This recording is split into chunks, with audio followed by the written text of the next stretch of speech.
لیکن افسوس کی بات یہ ہے کہ اس وقت ایک رینگنگ کا بہت بڑا ایلیگیشن لگایا جا رہا ہے پاکستانی اداروں پر، الیکشن کمیشن پر، اور خود کمشنر راولپنڈی جو ہے اس پر بہت ایک اہم جو ثبوت ہے وہ خود اپنے منہ سے اقرار کر رہا ہے کہ یہ سارا کچھ میں نے کیا ہے۔ لیکن اس کے بعد بھی جو ہے نا ہمارے جو آئینی ادارے جیسے الیکشن کمیشن ہے اور جوڈیشنری ہے بالکل خاموش ہے، بالکل خاموش ہے۔ اب اس کے بعد ایک اور جو انہونی ہے، ایک اور جو غیر جمہوری عمل ہے، کیونکہ ہم نے اب سے پہلے کہا تھا کہ پاکستان کے پاس واحد موقع ہے کہ پاکستانی عوام جو مینڈیٹ اپنے لیے اس انتخابات میں منتخب کرتی ہے اس کو کیا عزت دی جاتی ہے، ان کو کیا رسپیکٹ دی جاتی ہے۔ جس طریقے سے ہم نے پہلے آپ کے ساتھ ذکر کیا تھا کہ پاکستان میں سب سے بڑے جو دائی ہیں جمہوریت کے، جو ڈیموکریسی کے دائی ہیں، جنہوں نے نعرے لگائے تھے، ووٹ کو عزت دے کے کمپین چلائے تھے، اس کے بعد ایک چارٹر آف ڈیموکریسی جیسے جو ہے نا وہ ایگریمنٹس بنائے گئے تھے دو بڑے سیاسی جماعتوں کے زیر نگرانی، ان کے انڈر میں، اور سب سے پرانی سیاسی جماعتیں جو کئی دہائیوں سے پاکستان میں سیاست کر رہے ہیں اور حکومتیں بنا رہے ہیں، اس وقت جس طریقے سے پاکستانی قوم کے مینڈیٹ کو، جمہوریت کو روند کر جو ہے ایک نان پولیٹیکل، آپ سمجھیں کہ نان ڈیموکریٹک گورنمنٹ بنانے کی کوشش کی جا رہی ہے، جس میں تمام سابق پی ڈی ایم جماعتیں مل رہے ہیں اور تمام سابق پی ڈی ایم جماعتیں مل کر اکٹھے ہو کے پاکستان تحریک انصاف کے اگینسٹ جو ہے یہ حکومت بنا رہے ہیں۔ اور یہ حکومت پاکستان میں جو پی ڈی ایم ٹو جس کو نام دیا گیا ہے مختلف سیاسی جماعتوں کی جانب سے، تو پی ڈی ایم ٹو کا جو پارٹ ٹو ہے اس کا باقاعدہ افتتاح ہونے جا رہا ہے پاکستان کے اندر۔ پی ڈی ایم ون میں جو کچھ ہمیں دیکھنے کو ملا تو وہ تو جو بہت کم تھا، لیکن اب پی ڈی ایم ٹو میں، پارٹ ٹو میں جو ہے نا وہ پاکستانی قوم کو کیا کیا دیکھنے کو ملتا ہے یہ تو آنے والے وقت میں پتہ چلے گا۔ کیا پتہ پاکستان میں مزید خوشحالی آ جائے، کیا پتہ پاکستان میں ترقی آ جائے، کیا پتہ پاکستان کے اندر کاروباریں، انڈسٹریاں بحال ہوں، کیا پتہ پاکستان کے اندر مہنگائی کم ہو، کیا پتہ پاکستان کے اندر جو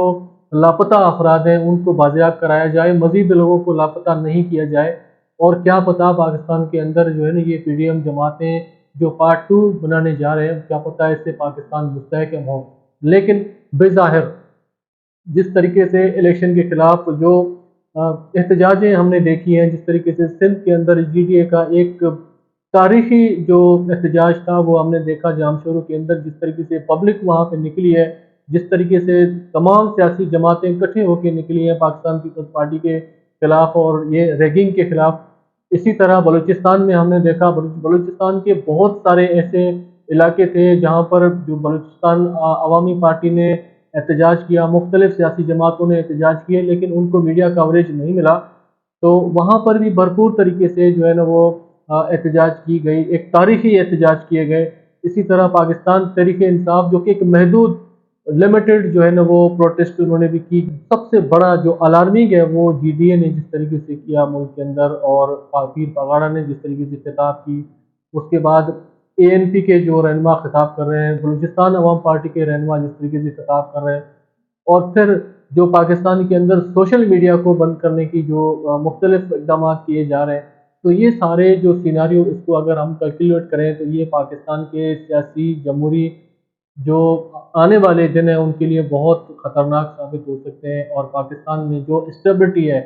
وہ جو ہے وہ ممکن نہیں لگ رہا کہ جو یہ سیاسی جماعتیں جس طریقے سے ایک P D M part two جماعت بنا کر اور پاکستان کے اندر ایک جو پی ڈی ایم گورنمنٹ بنانے کی جو باتیں چل رہی ہیں، تو اس میں ایسا کچھ لگ نہیں رہا ہے کہ پاکستان جو ہے نا خوشحالی اسٹیبلٹی کی طرف جائے گی، کیونکہ اب تک جو عوامی مینڈیٹ ہے، عوامی جو رائے ہے وہ بالکل ایک سائیڈ میں ہے، اور یہ پی ڈی ایم جماعتیں اور وہ جماعتیں جن کو عوام نے جو ہے نا مسترد کر دیا اور جن کے اوپر ایلیگیشن ہے کہ یہ تمام جماعتیں جو ہے وہ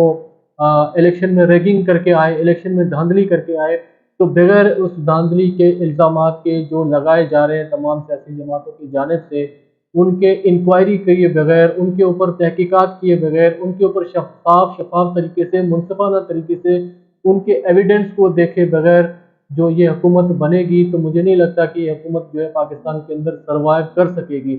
اور مجھے نہیں لگتا کہ یہ جس طریقے سے گزشتہ روز جو پاکستان مسلم لیگ نون کے رہنماؤں کے ساتھ ایک فیملی نے جو کیا، تو یہ جو سلسلہ جس طریقے سے عوام خود جب احتساب کرنے پہ اتر رہی ہے، یہ بہت الارمنگ ہے اور ایسا نہیں ہونا چاہیے۔ جو معزز ہمارے سیاسی لیڈران ہیں، سیاسی رہنما ہیں، تو ان کو ذرا ہوش کے ناخن لینے چاہیے، ان کو سوچنا چاہیے کہ اس